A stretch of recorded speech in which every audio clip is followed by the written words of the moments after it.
Hello, everyone. Welcome to another episode of The Good, Bad, and Ugly of Business. I am your host, Catryn Becker. In this podcast, we believe that while a smart person learns from their mistakes, a genius learns from others. And that's really what we do here. We bring together people from all different types of industries, all different socioeconomic status. You name it, we want to have them on here because we want to learn what you've learned so that we can either avoid those mistakes or learn how to fail faster. So, my guest today has spent a long time in the education space. She specializes in working with high school students or secondary students all over the world to help them to be better prepared for college, to have college counseling, to work on those test prep skills, things that we all need to make it to the next level. So, she's really providing such an amazing service for our next generation. So she goes by Dr. P, but Dominque Padurano, I'm so glad to have you on the show. Welcome. Thanks so much, Kat. So let's go a little bit into what it is that you do, and then we're going to kind of backstep into how you got to this place. But let us know what Crimson Coaching is all about.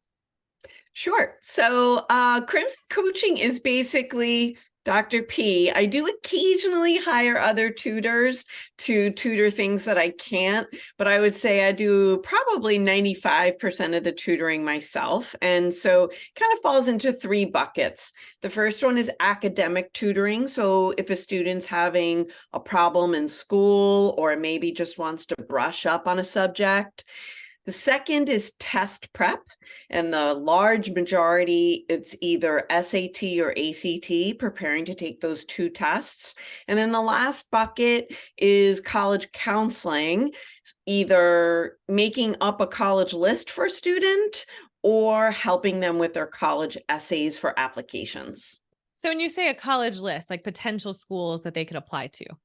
Exactly. And usually I would say that is, I usually do for students abroad because international students just are really overwhelmed. If neither parent went to school in the US, they're really overwhelmed by the American system, and it's so different. Although Yes. I have done that for American students too. I did my MBA in Italy, and man, there was some culture shock when I went over there. It's just so very different. So I wish I would have known you then, because I would have said, hey, how can I be ready for this? Wow, that's great. And then I would have gone over and had some pasta with you at some point and practiced my Italian. And some vino, please.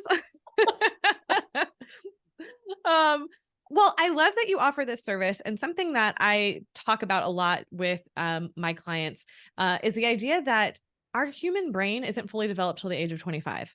And here we have these 16, 17, 18, 19-year-olds, these kids making decisions that are going to affect the rest of their life, probably put them into some student debt. Like, oh my gosh, what a huge step for them to make. So how, when people come to you, do they generally know what they want? Or, what part of kind of coach and guidance counselor, like how does that kind of work out for you? So I find relative to my generation, which was applying to college about 30 years ago, today's generation knows or believes they know much more specifically what they want to study. And I think part of that is because the financial commitment that they and their parents are taking on is so much bigger than 30, 35 years ago, right? So students know, I want to study computer science or I want to study engineering, whatever it is. That usually makes my job as a college counselor much easier because I just look for schools that offer the programs that they want. When students aren't so clear, I can give them an interest assessment or an interest inventory to help narrow it down, or we would just advise for them to go to a school that offers lots of different subjects and is strong in a lot of different things so that they can partially figure it out while they get there. Yeah. And that's often what international students love about the American system is that abroad, they really need to figure out very, almost 5 years earlier what track they're on. Whereas at least here in the US, you do have a little bit more time to figure out exactly what you'd like to specialize in. I found that fascinating. I've got some very good friends that live in Germany, and when they were describing like at like 12 or something, I was just I'm still gobsmacked by it. I can't even imagine at 12. Like I was still probably like, I want to go swim in the pool and pretend I'm a mermaid. Like, Absolutely. I know. It's really difficult, and that's very attractive about the US system for lots of international kids.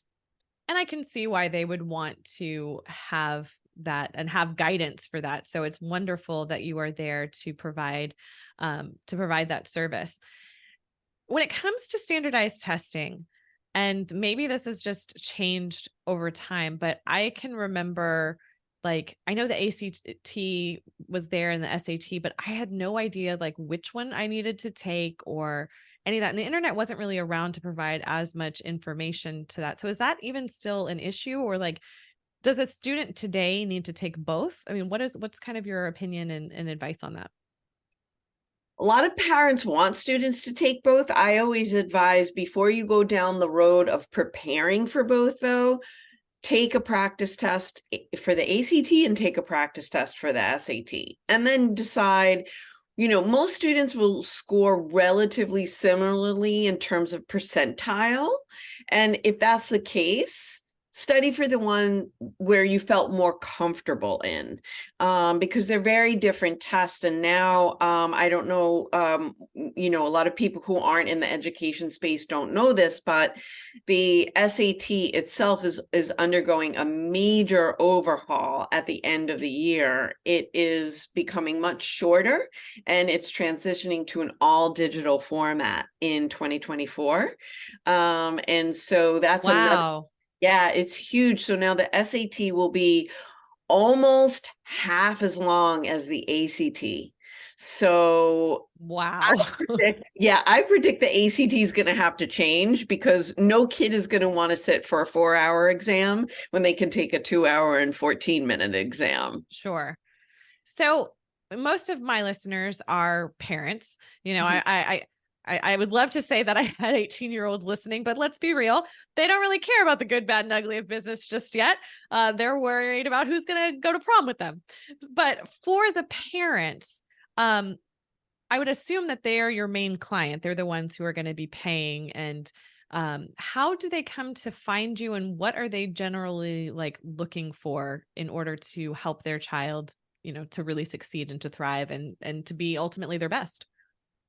Yeah, it's interesting, right? Because I always say the parents are my clients, but the kids are my students. Mm, And it's sometimes a very that's sort of the bad or the ugly part, in that it's sometimes very delicate balance to keep both the student and the client happy, yeah. uh, because not all teenagers are always seeing eye to eye with their parents. Hold Imagine. on. Hold on. What? No, get out. So it's a delicate balance, and luckily I'm a Libra, and Libras are known for being very diplomatic. So I do think that helps. Um, but most parents, I'm very lucky in that word of mouth has really worked for me. I get a lot of referrals from past clients, so that's wonderful. I also do a lot of outreach in my local community. So usually I'm at some public library once a week or so, during COVID, it was through Zoom. Sure. Now it's mainly back to in person again, giving talks on anything from standardized testing to the college application process. And then there's always Google and my website. So those kind of represent the three different ways that people find me.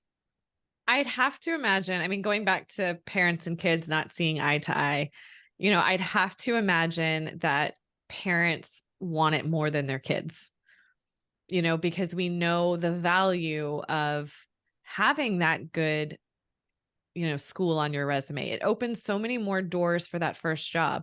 And then we also know that once you get that first job, then what you do from there means more than the school you went to, but it still does matter. So, what do you do, or how do you use those Libra tendencies of diplomacy when the parent is wanting a certain thing and the student is wanting something else or doesn't want to put in the work?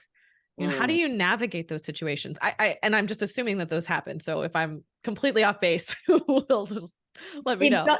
It does happen. I do have the rare outlier. This one student I've been working with way longer than I've worked with any other student for the SAT, over a year and a half. He wants to score above a 1500, and luckily his parents are in the financial position to allow him to do that. But I really get the sense it's not his parents pushing him to do that. It's definitely him, because I see him putting in the work. But he's the outlier. I would say there are more students who it might be that they want the end result that their parents want, but because they're younger, they don't understand, well, that end result means that in the short term, you do need to work. Yeah. And so sometimes it's just, for instance, a kid may say, I want to say, go to Harvard, and their SAT score is around a 1200. And I'll say, well, do you know what the median SAT score at Harvard is? And, talk about the jump between where they are right now and where they need to be. So sometimes it's sort of talking to them rationally. And then, I do think that students are much more likely to listen to someone who's not their parent. Unfortunately, I often say the same exact thing that the parents are saying, but because I'm not the parent, they actually listen to me more. And I do get that. And I feel really bad for the parents, because they know that they're saying the same thing as I'm saying, but that's just the nature of the teenage, mentality. Hey, as long as you're getting the result that you want, hey, if they're going to listen to somebody and they're saying the same thing I am as a parent, then win-win, right? Right. So, one thing I want to talk about, just the structure of your business is such that you don't really get that many repeat customers. For many business, they really focus on like the lifetime value of their clients. And, it's so much easier if you're thinking about like marketing dollars to keep who you already have versus, yes, there's always going to be students. So there's always a supply, but bringing them in, that constant sort of churn. So how have you navigated that, and what have you learned through that process? You bring up a really good point, especially when you are a solopreneur, right? So if I had a whole team of people who maybe were working with one person working with elementary and then middle, right? And we could help a kid through the lifetime, but that's really not, I chose to be more of a solopreneur. And because I'm at a price point that is probably a little bit higher than most elementary school parents would want to spend, I do get mostly teenagers, right? So one great thing is when I get an older sibling, because then I usually there get you go. Yeah. That happened to me several times now. And the other thing is, really, I put a premium on customer service. So in really being in contact with the parents, very quickly, I think parents think, well, and expect, then they should expect that if they're paying a certain price point, they expect to be either notified of problems or get their emails answered really quickly. And I do provide that. So then I think parents feel very comfortable referring me to friends and family. And so, I don't do any paid advertising, right? Everything that comes to me is, like I said, either through the website, library talks, or referrals. And I'm lucky that those parents who have gone through one kid with me are happy enough to either enroll their second kid or refer me elsewhere, refer me to a friend. And that's kind of a good like check of, okay, I'm meeting the customer need here. Right. But you haven't always been doing this kind of work. Nope. So please, let's go back a step before this and talk about the path that led you to form Crimson Coaching. Sure. So I was a kid who really did not know what I wanted to do when I got out of college. I knew what I wanted to study in college, but it didn't. I studied art history, but I didn't really want to do anything in art history in the workplace. And so I really fumbled around for a few years. And then my mother had actually said to me when I was about 25, you've always tutored kids. And I did on the side just to make extra money throughout high school and college. And so I went into teaching. And as soon as I stepped foot in front of a classroom, I knew that's why God put me on earth. I Mm, really did. I just felt like, this clicked. So I got my New York State teaching certification in 4 different subjects. I got a master's in education. And I went on to get a PhD, and I did briefly teach college full time. Now I'm a part-time adjunct professor as well as running Crimson Coaching.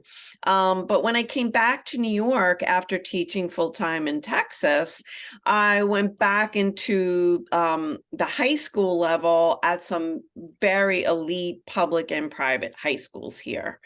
Um, and I'll be honest, the last one, I was very happy at Horace Mann School, where I taught for 5 years, and then got a big pay raise to teach at Scarsdale High School, and did not see eye to eye with my supervisor.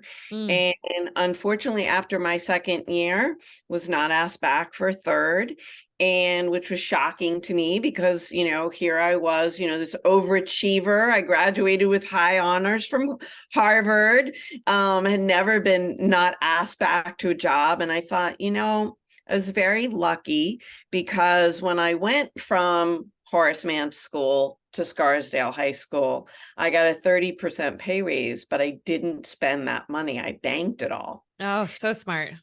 So that allowed me to live on for several months, where I got Crimson Coaching up and running, because I just, my dad actually had said to me, you've always tutored. Why don't you think about starting your own business, maybe a tutoring business? And I just thought, yeah, I mean, what's the worst that can happen? I have money to pay my mortgage and eat. And one thing led to another. And here I am 9 years later. It's Crimson Coaching is stronger than ever. So I was really lucky to be able to make lemonade out of lemons. Oh, that's wonderful.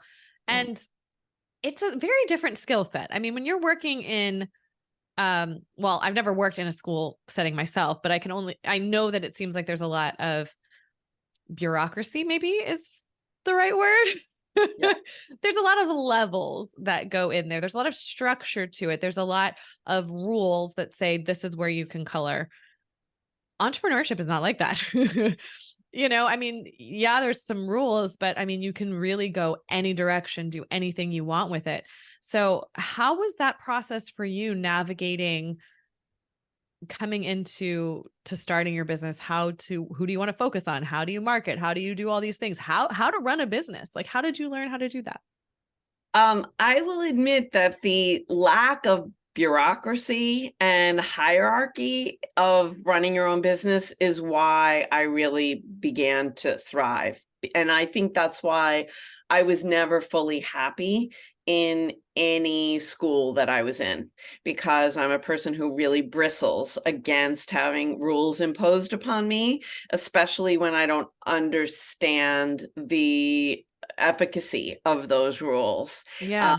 And I would always push back a little bit. And I think that's why I did have problems with a supervisor. And so, in terms of learning how to run a business, it was the teaching part. That was the easy part for me. In terms of the marketing part, I got a great mentor from an organization called SCORE, which is run by the Small Business Administration. I went to a lot of free workshops offered through the New York Public Library on entrepreneurship and business in my first couple of years. And I do love to learn new things. Mm, I'm just a person, even just yesterday, I went to a webinar on how to use AI to level up your business.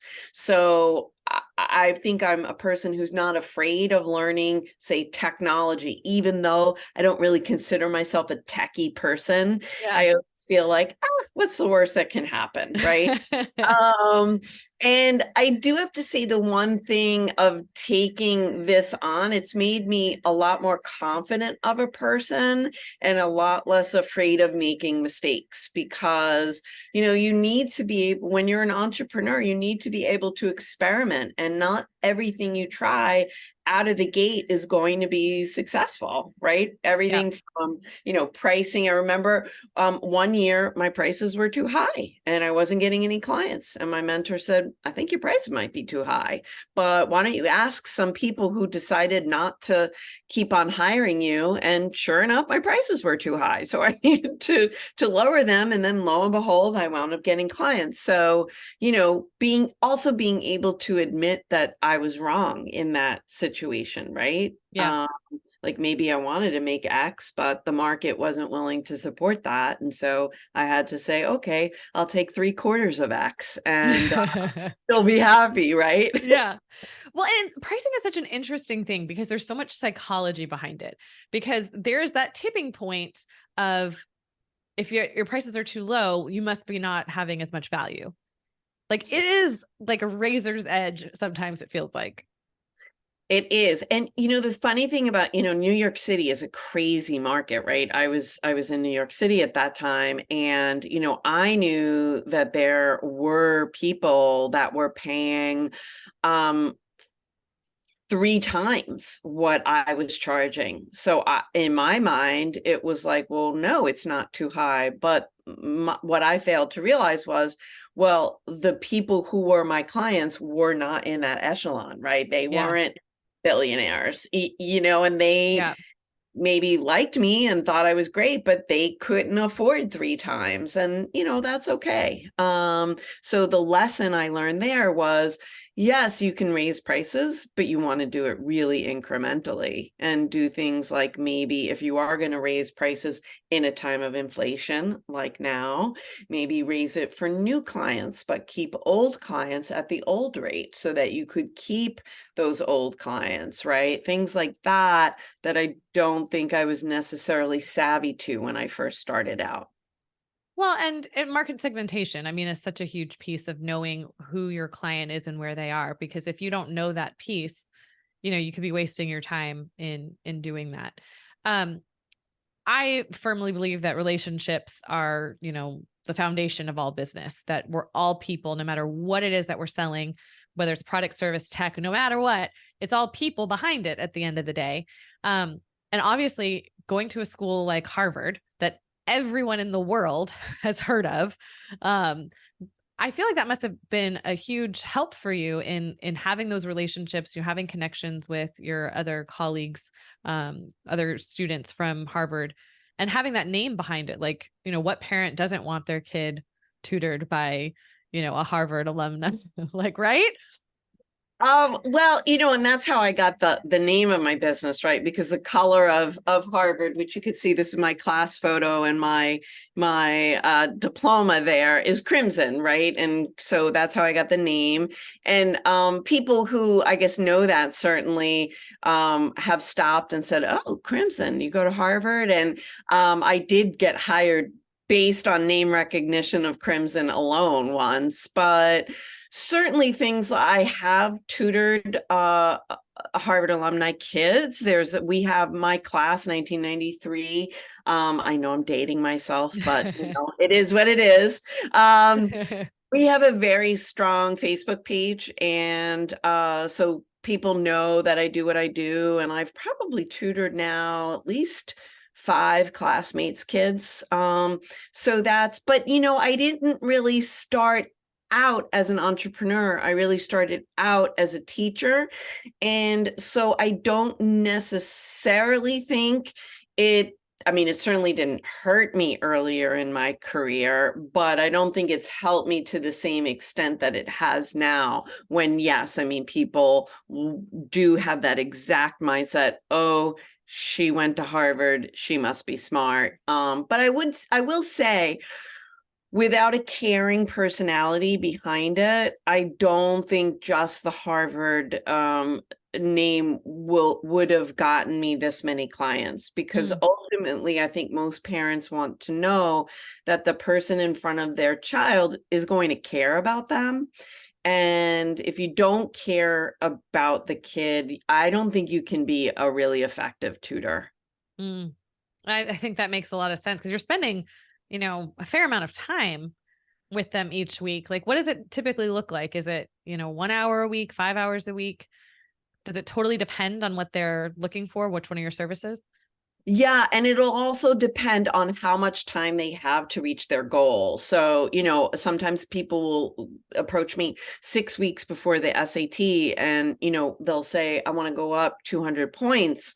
And I'll say, I can probably get you there, but you're going to need to meet with me 3 times a week and, do probably, 10 hours of homework a week. Whereas if we had 6 months, that's a whole different story. So it's very individualized, and again, because I am a solopreneur, I can be really flexible with the students. And for instance, I have even an adult student who is 55 years old, already has his law degree, but it's his lifelong goal to get a Harvard diploma. Oh, Yeah, and I so we're love that. yeah. And so, we'll generally, most students I meet in the evening because obviously it's after school, right? Or on a Saturday. But with him, I can meet him in the morning, right? When he's free. So it's really about, I think, being flexible to the students' needs. That's such a good point in terms of just work flow and work day and how you plan your day. Like, there's only so many hours in the evening compared to the whole day. So, how do you navigate that? And with that in mind, does that make you think towards growth and towards, adding to your team to be able to serve more students, more families? So, I haven't thought about growing. I'll be honest. I really like being a solopreneur. I have, I do hire people for tutoring calculus or chemistry, things that I don't tutor. But I don't really like playing manager. I had a really bad experience once of hiring a colleague slash friend who didn't really understand my level of customer service and sort of waited Mm, 3 days to contact the client. And I was like, you can't wait that long. You need to contact them right away. And that made me realize, oh, I need to be really clear when I do hire sort of a subcontractor about my expectations. And the other thing is, I like being a generalist, of being able to tutor SAT math 1 hour and then the very next hour help a kid craft their college essay. I yeah. love using those different parts of my brain. What was there was another part of your question I forgot. I'm sorry. No, it was just about the, like, planning your day, Oh, that it's right. just, in the evening, that it's such a smaller amount of hours available. It is. And because of that, I have a pretty rigid 24-hour cancellation policy, Sure. because there's only a certain defined number of hours where I can really make an income. And usually I'll let a kid, if they miss one, the first one, I'll sort of let it slide. But I do have it in my contract, like, if you miss appointments, you're going to be charged for it. And I do get sort of paid up front, so that makes it easier. Yeah. Um, but I also feel that this work day does allow me to live a much more balanced lifestyle than I ever did when I was teaching full time. I mean, when I was teaching full time, I was perpetually exhausted, Mm, didn't get enough sleep, didn't go to the gym as much as I would have liked. Whereas now, I have, except on the days when I teach college, when I do teach in the morning, I really have my mornings to myself. And so I can go to the gym, go to a doctor's appointment, get a massage, do all those things that I think make me healthy and then present for my students when the workday starts at 3 p.m. Yeah. Um, Yeah. yeah. And then of course, I am willing to work on Saturdays all day. So, the first year of COVID, I worked 7 days a week because my business just exploded. Mm. But I quickly realized, you need to give yourself 1 weekend day off. So I do take Sunday off. But working on Saturday is for me a small price to pay for having most of the other mornings of the week to myself. Right. That level of freedom. Yeah. Yeah, you definitely are winning in that category for sure. Yeah. Yeah.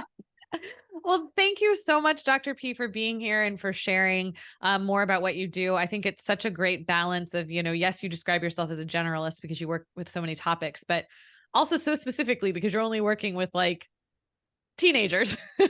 True. Yes.